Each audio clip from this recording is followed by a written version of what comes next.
Some awkward flying here. You can't really fly here.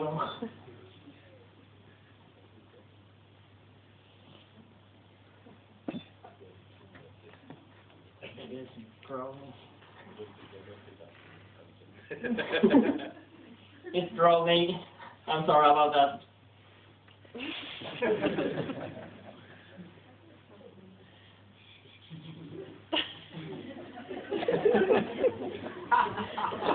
How is his pipe still alive? I know. It's waterproof.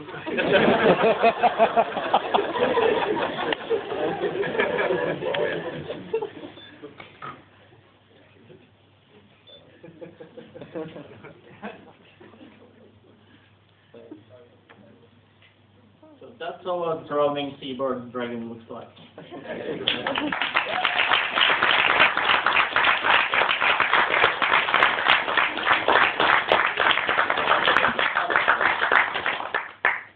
Several years ago, I worked for DC Comics, working on a series called Dragonlance, based on the series of books and games that came out from TSR. And at the time, I could draw every single type of dragon. So I really got into the thing, because if you didn't draw them right, they really had a go at you. So what's happened in the years since is that all that knowledge has gone away. More important things are coming into my life, like taking walks and breathing and listening to fine music and drinking fine wine. So I sort of ended up developing a generic dragon, one with a pen that works. It's a full shelf. Have you got your microphone? It's not a razor. Oops. Artisan tools, we're so skillful. Ah, brilliant, brilliant. All right. So I sort of ended up developing a generic dragon, so if anybody ever asks me for a sketch of a dragon, it's the sort of thing they're usually get from me. I think, if I remember correctly, this is mostly the blue dragons, and they had certain values. I know anybody's read the Dragonlance novels or played the games based around it, they probably know a lot more about this than I do. It took me a long time to get into doing this sort of stuff for DC, because when I went there originally, they kept telling me, you're a superhero artist, you can't do this sort of thing. I said, no, I can draw dragons. I'm in a country with a dragon on the flag, which they didn't believe, because why would you, right? It's ludicrous. But they sent me through these manuals, and I'm quite sure it's actually easier to become a doctor, because there's less reference you have to read.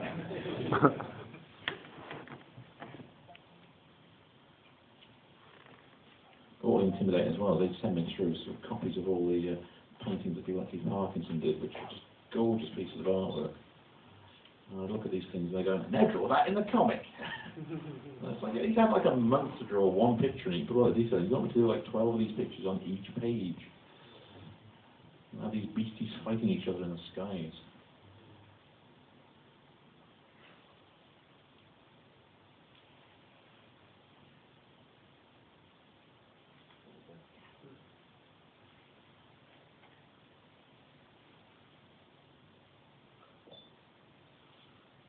It's really an ideal conditions for drawing. I've got a bloody good microphone in front of me. I was looking at the top of it.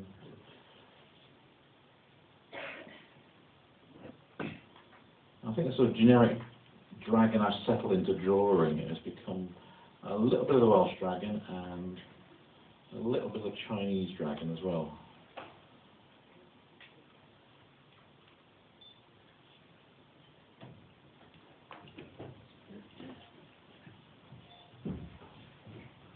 So you've got, as I was saying earlier, you've got like the long, sinuous, snake-like body for these things. But unlike the Welsh dragon, who has got sort of almost like sort of doggy limbs. There's like a sort of a red dog with claws, a pointed tail.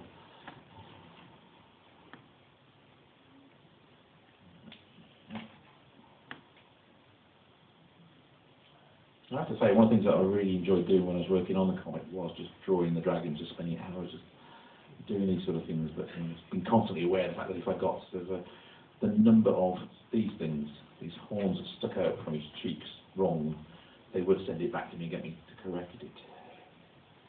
You're from the green dragons, you're from the red dragons, don't you know? Seriously, it's going. Did anyone ever see Rain of Fire? Oh yeah. No. What a wasted opportunity. Yeah. Seriously, I saw the poster for that with all the dragons like over London, over the Houses of Parliament, and fire coming up. Where was that? That wasn't in the film. Oh, what a waste of opportunity. Oh right. But it ended up being a ride at Universal, which is I thought was bizarre. It's part of the, is it the Universal tour? It's one of the backlot tours. You go through it, and they've got the London Underground station they built to be destroyed by dragons.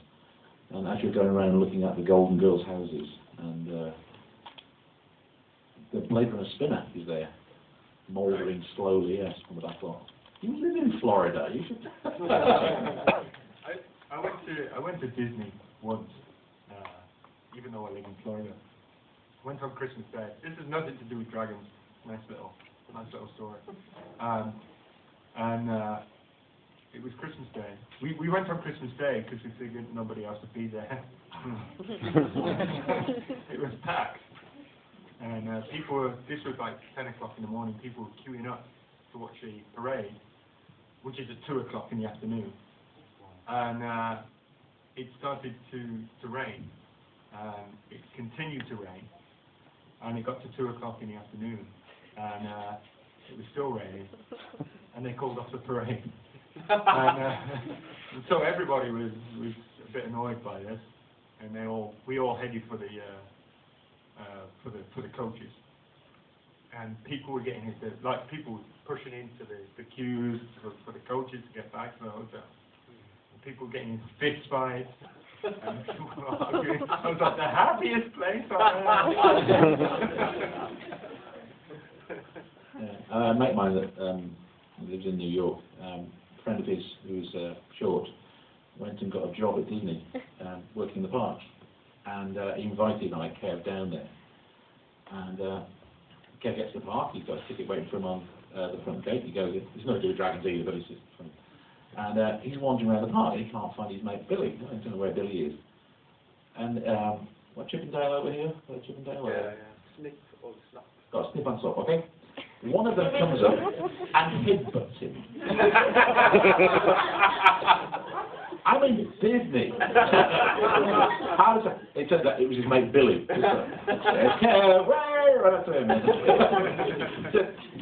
It was okay when he realised who it was. He's been traumatised by a childhood idol.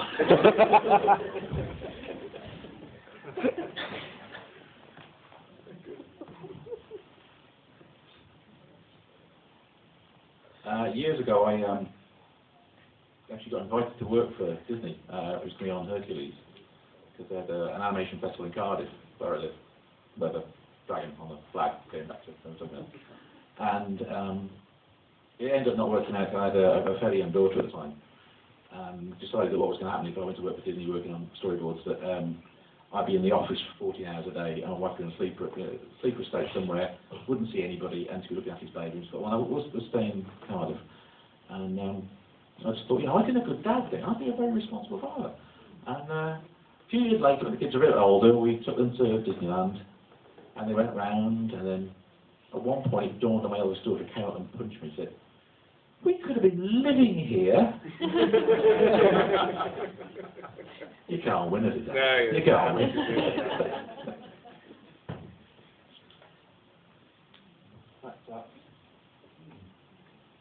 Big scary dragon.